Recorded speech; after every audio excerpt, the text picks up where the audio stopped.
Hello students. आज हम alphabet की अहमियत के बारे में बात करने जा रहे हैं कि किसी भी लैंग्वेज को सीखने के लिए अल्फ़ाबेट को याद करना बहुत ज़रूरी है, बहुत अहमियत का हामिल है।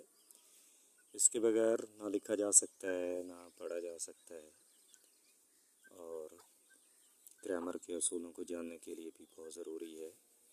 करेक्शन के साथ इंग्लिश सीखने के लिए हमें अल्फ़ाबेट सबसे पहले सीखना पड़ेगी।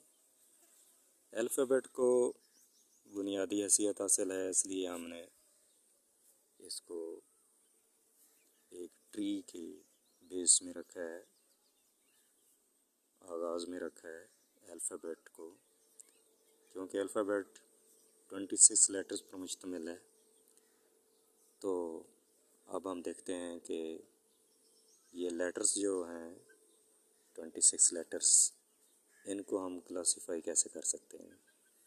तो 2 बेसिस की बुनियाद पर लेटर्स को क्लासीफाई किया जा सकता है। बेस नंबर 1 अल्फ़ाबेट लेटर्स जो हैं, kinds of letters according to shapes, and base 2 के मुताबिक kinds of letters according to sounds. तो अगर हम लेटर्स को बेस 1 के तौर पर मज़ीद तकसीम करें तो शेप्स के मुताबिक लेटर्स की 2 इकसाम हैं।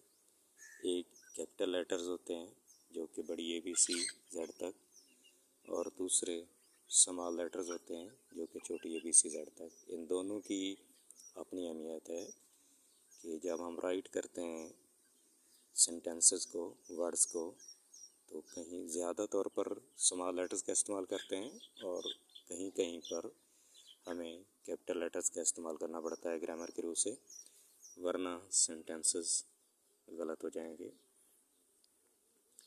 ग्रामर की रूह से। इसी तरह अगर हमने दुरुस्त इंग्लिश सीखनी है और प्रोनंसिएशन पर हमने अगर तवज्जो देनी है, तो हमें kinds of letters according to their sounds के हमें लेटर्स की उनकी साउंड्स के मुताबिक जो तकसीम है उस पर गौर करना होगा कि वो किस तरह की आवाज़ें देते हैं।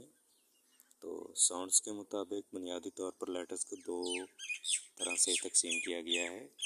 एक तो कुछ लेटर्स हैं जो मसलन AEIOU, जिनको वावल्स कहा जाता है, उनकी साउंड्स अलग होती हैं, और बाकी जो वावल्स के बगैर कॉन्सोनेंट्स कहलाते हैं, यानी except vowels all other English letters are called consonants, जिनमें BCDEFGH JKLMN PQRST VWX YZ वगैरह शामिल हैं। उनकी आवाज़ें और वावल्स की आवाज़ें क्रिएट करने में काफ़ी फ़र्क है, तो इसलिए इनको बुनियादी तौर पर हमने 2 तरह की काइंड्स में तकसीम किया गया है। जैसे कि दरख्त शुरू में एक तना होता है, स्टेम होता है, और बाद में वो तकसीम दर तकसीम शाखों में तकसीम होता चला जाता है। तो इसी तरह एक नई डायग्राम के मुताबिक मैंने कोशिश की है कि अल्फ़ाबेट और को मैंने शुरू में आगाज़ में, क्योंकि पेंदे में रखा है बॉटम में, और बाद में उनके फंक्शंस के मुताबिक उसको तकसीम किया गया है ब्रांचेस में।